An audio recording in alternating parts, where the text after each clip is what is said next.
Hello students, welcome back to my channel. So आज हम class 6 का चैप्टर नंबर 6 स्टार्ट करेंगे ज्योग्राफी का।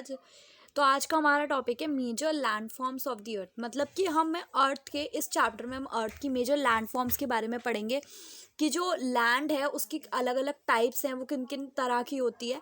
सो यू विल नोटिस कि जो अर्थ का सरफेस है वो हर जगह आपने नोटिस किया होगा सेम नहीं होता। Earth surface has an infinite variety of landforms. मतलब कि अर्थ की बहुत तरह की, मतलब बहुत सारी तरह की लैंडफॉर्म्स हैं अर्थ पे। एंड कुछ पार्ट जो है लिथोस्फेयर का वो रग्ड है एंड कुछ फ्लैट। सो लिथोस्फेयर क्या है? लिथोस्फेयर आउटर मोस्ट लेयर है अर्थ की, ठीक है, जो कि क्रस्ट और जो मेंटल वाला पार्ट है अर्थ का उसकी बनी हुई है। सो वो रग्ड है। रग्ड मीन्स ऊबड़ खाबड़, और कुछ आपको फ्लैट भी मिलेगी। सो ये जो लैंडफॉर्म्स हैं ये are the result of two processes. मतलब दो प्रोसेसेस से बनती हैं। आपने ये देखा होगा कि ग्राउंड जो है जिस पे आप खड़े भी होते हो तो वो भी स्लोली मूव कर रहा होता है। अर्थ के अंदर भी जो है, क्योंकि अर्थ के अंदर जो है कॉन्टिन्यूसली जो है मूवमेंट हो रही होती है। सो पहला जो है internal process which leads to the upliftment. Upliftment मतलब अपग्रेड होना, बढ़ना। एंड सिंकिंग मतलब डाउनवर्ड शिफ्ट हो जाना अर्थ के सरफेस का सेवरल प्लेसेस पर, ठीक है। और उसके बाद सेकंड जो प्रोसेस है वो है एक्सटर्नल प्रोसेस, जो कि इसका मतलब है कि कॉन्टिन्यूस वेयरिंग डाउन।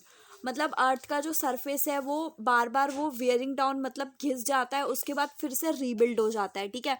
सो ये प्रोसेस जो है ये इरोजन का प्रोसेस है। और इरोजन इज द प्रोसेस जिसमें क्या होता है, अर्दन मटेरियल जो होता है वो सारा कुछ दोबारा से ट्रांसपोर्ट होता है बाय नेचुरल फोर्सेस, जैसे विंड और वाटर, उनकी मदद से, ठीक है, वो एजेंट्स होते हैं। So the wearing away of the earth surface is called erosion, और the surface is being lowered by the process of erosion.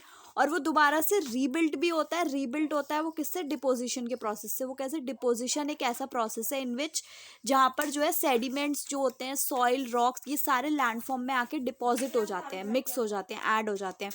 तो ये दोनों प्रोसेसेस होते हैं बाय रनिंग वाटर, या तो वाटर के थ्रू होंगे, रिवर के, आइस के थ्रू हो जाएंगे, ठीक है, या विंड के, हवा के थ्रू हो जाएंगे। और इनको भी डिफरेंट लैंडफॉर्म्स को डिवाइड किया गया है। माउंटेन्स, प्लेटूज और प्लेन्स, इन तीनों का क्लासिफिकेशन किया है। सो माउंटेन्स जो होते हैं, mountain is any natural elevation. Elevation का मतलब होता है हाइट, ठीक है। तो वो एक ऐसा हाइट पर है, अर्थ सरफेस की हाइट पर है वो। They have a small summit and a broad base. उनका जो बेस जो है वो चौड़ा है, और समिट मतलब हाईएस्ट पॉइंट ऑफ अ हिल और माउंटेन। किसी भी माउंटेन का हाईएस्ट पॉइंट, उसकी चोटी माउंटेन की, ठीक है। सो वो जो है ऊंचा एरिया है, पहाड़ी इलाका है उसके आसपास में। सो कुछ माउंटेन्स जो है बहुत, वो क्लाउड से भी ज़्यादा ऊंचे हैं। एंड जितना ज़्यादा ऊंचा आप हायर जाओगे उतना आपको क्लाइमेट, आप जितना ऊपर वाले एरियाज में जाओगे वहाँ पे क्लाइमेट उतना ज़्यादा ही ठंडा होगा, ठीक है। कुछ माउंटेन्स ऐसे हैं जो परमानेंटली मतलब फ्रोजन है, मतलब वहाँ पे जो आइस से ढके हुए हैं, एंड उनको ग्लेशियर्स कहा गया है।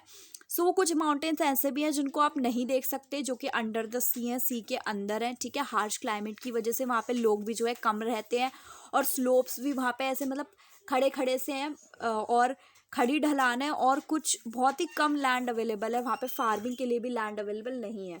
और जो माउंटेन्स हैं उनको जो है एक लाइन में अरेंज किया गया है जिसको कहते हैं रेंज, ठीक है। तो बहुत सारे माउंटेन सिस्टम ऐसे हैं जिनमें मतलब बहुत सारी रेंजेस हैं जो कि 100 किलोमीटर्स तक फैली हुई हैं। जैसे उनके एग्जांपल्स हैं हिमालयाज, अल्प्स, एंड्स, और ये mountain ranges of Asia, Europe, south America, ठीक है। सो माउंटेन्स क्या है, उनकी जो हाइट्स है, उनकी जो शेप है वो वेरी करती है, उसमें वेरिएशन होते हैं।